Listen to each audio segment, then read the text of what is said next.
This is Ag Matters PM from the Iowa Agribusiness Radio Network, brought to you by the Iowa Soybean Association, your daily recap of the information that affects Iowa's farmers, producers, and consumers, right here in the heart of the heartland. With reports from our award-winning broadcast team of Dustin Hoffman and Riley Smith. Now, from the IARN studios in Des Moines, here's Dustin Hoffman. Well, good day, everybody, and welcome to Ag Matters PM from the Iowa Agribusiness Radio Network. I'm Dustin Hoffman. Today is Friday, July the 29th, 2022. We thank you for joining us. Coming up in today's show, I will talk with Iowa Senator Joni Ernst about the Next Generation Fuels Act. We'll also take a look at that ag weather outlook, but first, let's run down those markets. It's time now for the Ag Matters PM Closing Market Summary, your source for market analysis and settlement prices from the day's trade in Chicago, courtesy of the folks at agmarket.net.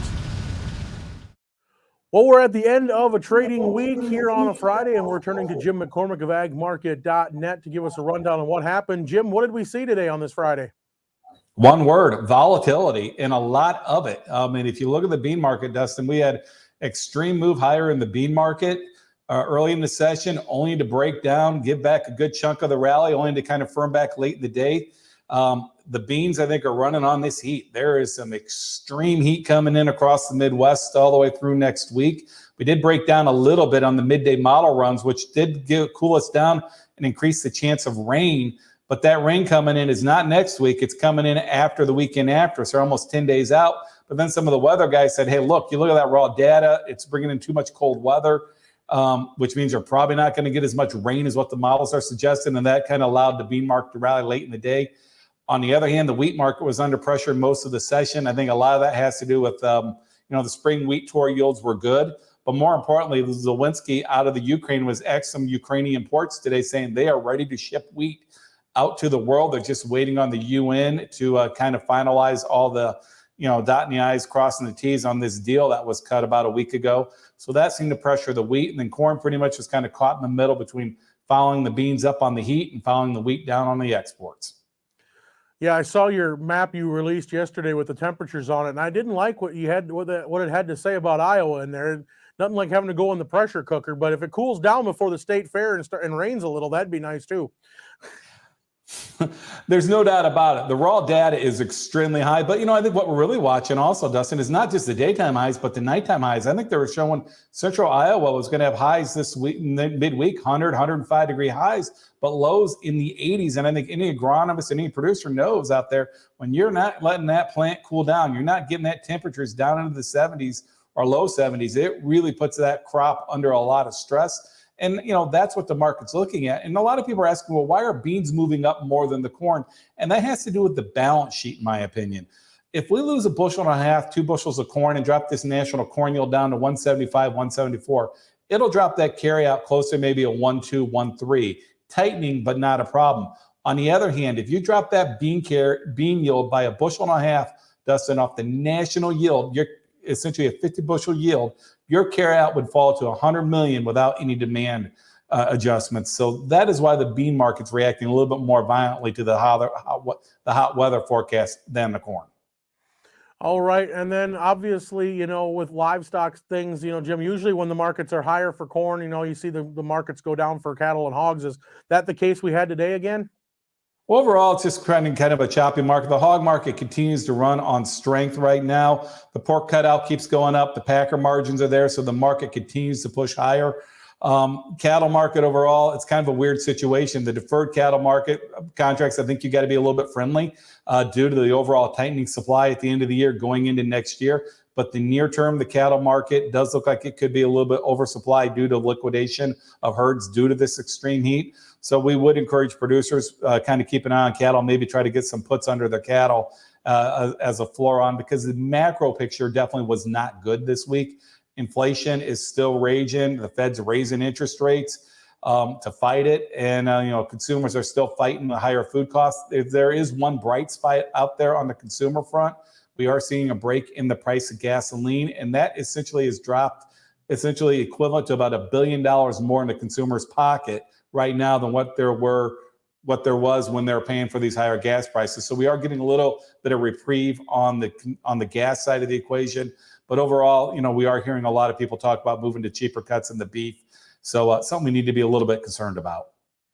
All right, Jim. Well, after a volatile day like that, people may be rethinking their strategies or thinking what they're going to do here in the future. If they want to get in contact with agmarket.net, what's the best way to do that? Call us at 844-424-6758, or better yet, go to agmarket.net and sign up for a free trial of our research.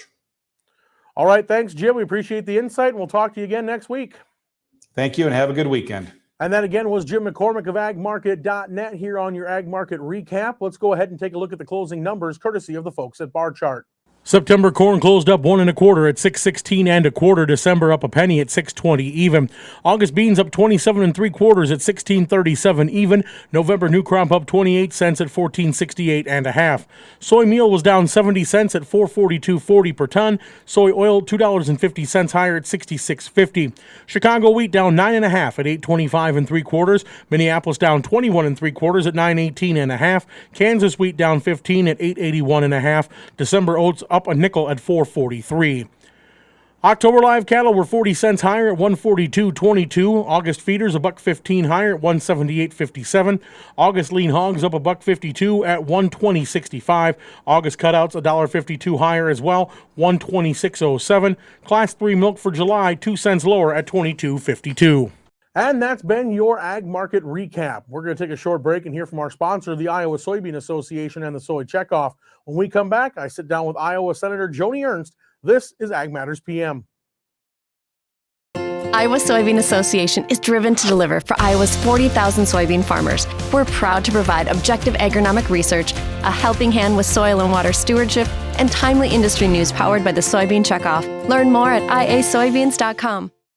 Welcome back to AM/PM from the Iowa Agribusiness Radio Network. I'm Dustin Huffman. Well, earlier this week in Congress, we heard about Senator Chuck Grassley joining with Senator Joni Ernst and Democrats Amy Klobuchar of Minnesota and Tammy Duckworth of Illinois to introduce the Next Generation Fuels Act, aiming at trying to raise the octanes we see at the fuel pump. We sat down and talked about it with Iowa Senator Joni Ernst. We're talking right now with Iowa Senator Joni Ernst. Senator, thank you so much for taking the time to visit with us today. Yeah, it's great to be with you, Dustin. Thank you. So we're talking today about the Next Generation Fuels Act. We got word about that earlier this week, about it going through. Tell us about it and what it all means. Well, it is really exciting, and this is a bill that was dropped by Senator Chuck Grassley, of course, of Iowa, one of our biggest proponents of biofuels and, of course, ethanol. I am a co-sponsor on this legislation, and the bill would allow for higher octane fuels to be sold in the marketplace. And this is really exciting because we know even when these prices are really high at the pump right now, gas prices are through the roof, that if we can have higher blends of ethanol in our fuel, it will help bring down the cost of the gas that's going into our tanks. So this is a great opportunity for our, not only our farmers, but our ethanol producers, and a great way, if you believe in climate change, a great way to help combat climate change as well. So what level octanes are we talking about when we talk about increasing those octanes? Well, it could be much higher.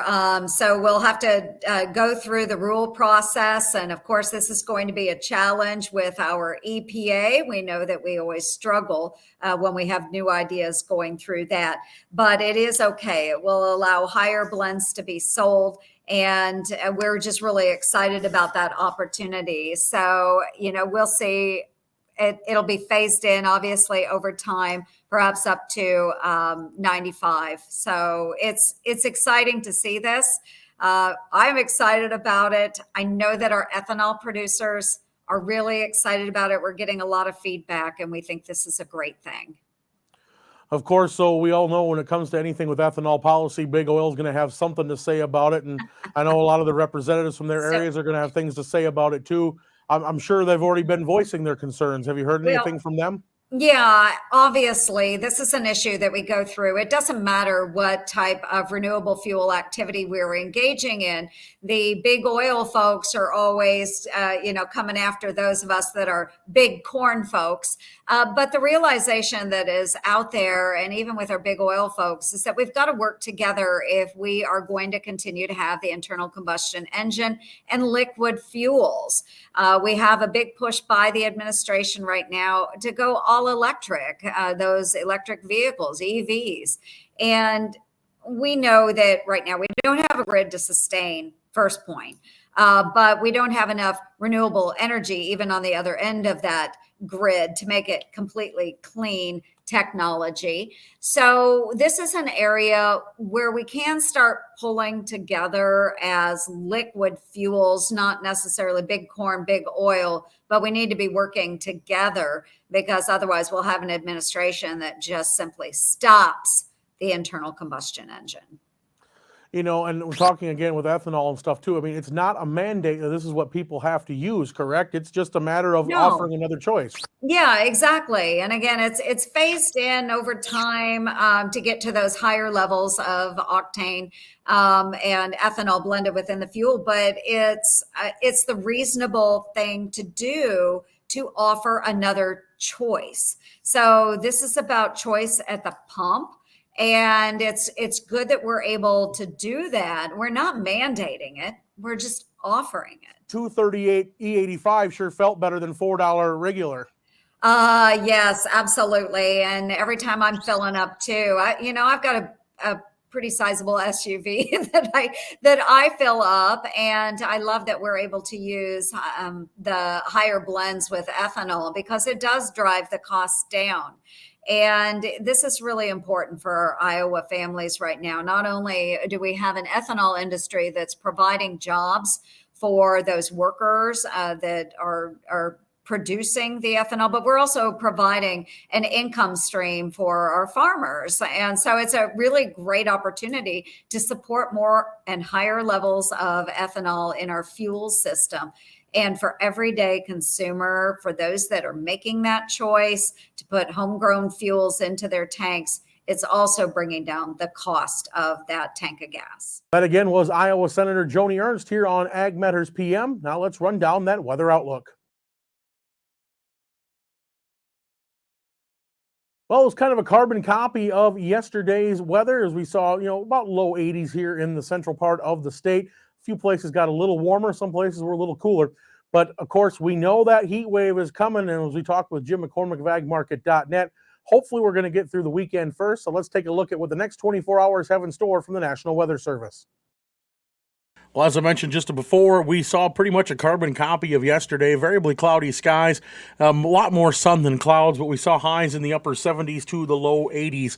Now tonight, look for mostly clear skies, maybe a few scattered clouds here and there around the state. Lows will be in the upper 50s to around 60. Now tomorrow, a little bit warmer, mostly sunny skies, and temps anywhere around the mid to upper 80s.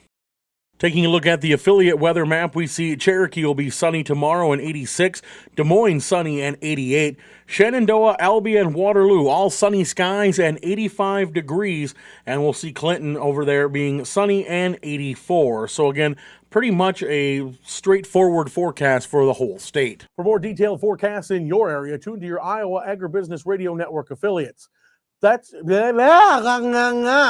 2, 1. For more detailed forecasts in your area, tune to your local Iowa Agribusiness Radio Network affiliates. And with that, we've come to the end of today's show. You can find all our content at iowaagnet.com. You can also follow us on Facebook, Twitter, LinkedIn, TikTok, and on our YouTube channel. Make sure you like and hit that bell icon on the video so that way you can be notified anytime we make an upload. You can also find our free twice daily market podcasts on Amazon, Apple, Google, Spotify, and Podbean. From the IARN studios in Des Moines, I'm Dustin Huffman. For Avery Haskell and Riley Smith, we thank you for watching. This has been Ag Matters PM.